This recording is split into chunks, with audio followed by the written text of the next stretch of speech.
Få se det. Vise mor. Ja, få se. Skal du ha godbit? Kom igjen. Good boy.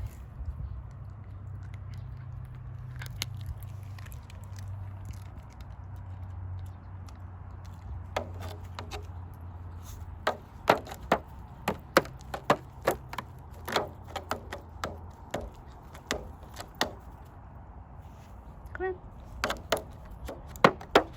Å, perfekt. Bra. Han er flink. He's a good boy.